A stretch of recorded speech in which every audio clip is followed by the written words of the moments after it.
வயநாடு அழகிய இயற்கை தளம் இன்று சிதைத்து போடப்பட்டிருக்கிறது. முற்றிலுமாக சிதைக்கப்பட்ட இடங்களை நாம் காணுகிற போது இந்த இடம்தானா அந்த இடம் என்று நினைக்க தோன்றுகிறது. ஆம்புலன்ஸில் முதல் 10 ஆம்புலன்ஸுகள் இறந்து போன உடல்களை கொண்டு செல்கின்றன என்கிற காட்சிகளும், இங்கே பார்க்கிற இந்த காட்சிகள் ஏதோ இங்கே பெரிய ஆறு ஓடிக்கொண்டிருந்தது, அதில் ஏதோ பிரச்சனை என்பதற்கான இடங்கள் இல்லை. இங்கே நூற்றுக்கணக்கான ஆயிரக்கணக்கான மக்கள் வாழ்ந்தார்கள். அந்த இடங்கள் இன்றைக்கு முழுவதுமாக சிதைக்கப்பட்டு இடிந்து விழுந்து கிடக்கிறது. எப்போது நீருக்கு கோபம் வரும், எப்போது அது பொங்கி எழும், எப்போது நம்மை அது அழிக்கும் என்பது நம் கையில் இல்லை என்பதற்கான ஆகப்பெரிய அத்தாட்சிகளாக ஒவ்வொன்றாக ஒவ்வொரு ஊரிலும் நடந்து கொண்டேதான் இருக்கிறது. இப்போது நீரின் பிரவாகம், நிலச்சரிவு, அதன் கொடுமைகள், அதனுடைய காட்சிகளை நாம் பார்த்து கொண்டுதான் இருக்கிறோம். இதோ ஏதோ ஒரு இடத்தில் இருந்து எழுந்து வரக்கூடிய நிலையில் இருக்கிற மூதாட்டியாக அவர்கள் இல்லை. மண்ணுக்குள் எவ்வளவு நேரம் புதைந்திருந்தார்கள், எவ்வளவு நேரம் மூச்சை பிடித்து கொண்டிருக்கிறார்கள். கொஞ்சம் கொஞ்சமாக மண்ணை எடுத்து அவர்களை வெளியே கொண்டு வருகிற போது இதில் நமக்கு படிப்பினை இல்லையா? தண்ணீருக்குள் இருந்து பிள்ளையை தூக்கி கொண்டு ஓடி வருகிற ஒரு சகோதரன் அந்தரத்தில் தொங்கிக் கொண்டு பணி செய்கிறவர்கள் சொல்லும் போது நமக்கு அத்தாட்சிகள் இல்லையா? நாங்கள் இங்கே இருந்து தப்பித்து வந்தோம். 3 மணி இரவில் நடந்தது, 2 மணி இரவில் நடந்தது, ஒரு ஊரையே காணவில்லை. நாங்கள் இங்கே காப்பாற்றப்பட்டோம். என்னிடம் இருந்த வீடு போய்விட்டது, என் ஊரையே காணவில்லை என்றொருவர் கதறி அழுகிற இந்த காட்சிகளில் நமக்கு படிப்பினைகள் இல்லையா? உயிரை அடமானம் வைத்து வேலை செய்கிறார்கள். யாரையாவது காப்பாற்றி விட மாட்டோமா?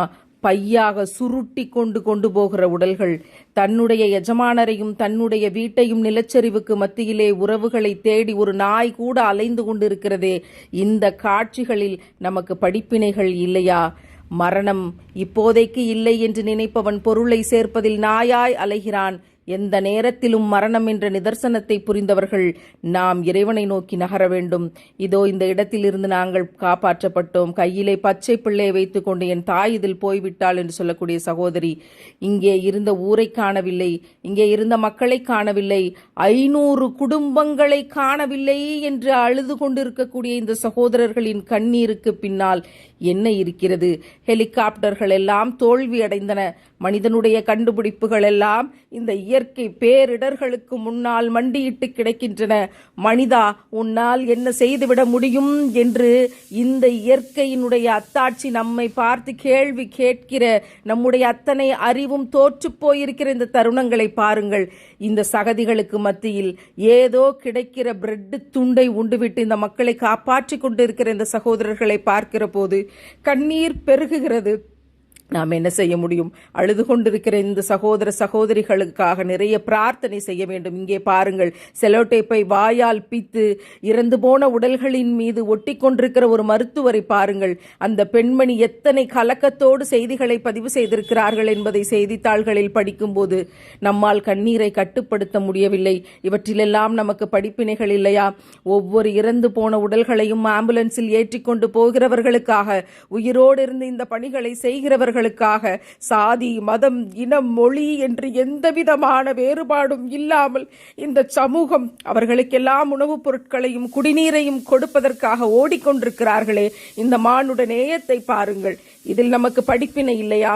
இதில் நமக்கு அத்தாட்சி இல்லையா? சமூகமே, விழித்துக்குள். எதை நோக்கி ஓடிக்கொண்டிருக்கிறாய்?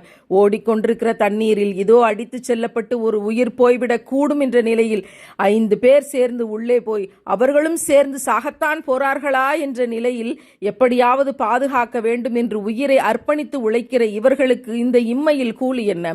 இந்த இம்மையில் இவர்கள் எதை அடைந்து விட முடியும்? உயிரை பணயம் வைத்து ஒவ்வொரு பிள்ளையையும் காப்பாற்றுவதற்காக நாம் இங்கே அடுத்த வேளை பிரியாணிக்காக திட்டமிடுகிற போது இப்படியும் இந்த உலகத்தில், நம்முடைய கேரளாவில், வயநாட்டில் யாரோ ஒரு இளைஞன் இப்படி தண்ணீருக்குள் புகுந்து ஒரு உயிரை காப்பாற்ற ஓடிக்கொண்டிருக்கிறான். இப்படியே போனால் நாளைக்கு இந்த பூமியில் தங்கம் இருக்கலாம், ஆனால் அதை எடுப்பதற்கு மனிதன் இருக்க மாட்டான். இறந்து போன உடல்களாகத்தான் எல்லா இடத்திலும் இருக்கும் என்று இறைவன் சொன்னானே, அப்படிப்பட்ட காட்சிகளை கண் முன்னால் நாம் பார்த்து கொண்டிருக்கிறோம். திருக்குரானில் இறைவன் சொன்னான், இந்த பூமியை நான் புரட்டுவேன், மலைகள் அழிக்கப்படும், பிரம்மாண்டங்கள் சிதைந்து போகும், அழகியல் என்று நீங்கள் எதையெல்லாம் சொன்னீர்களோ அவை எல்லாமே அழிக்கப்படும் என்று இறைவன் சொன்னானே. அவற்றை நாம் ஏதோ வார்த்தைகளாக படித்தோம், திருமறையாக ஓதினோம், தினமும் மனப்பாடம் செய்வோம், அவற்றை பயான்களில் பேசுவோம் என்று கடந்துவிட்டு போய்க் கொண்டிருக்கிறோமே. இதோ முண்டக்கை கிராமம் எங்கே?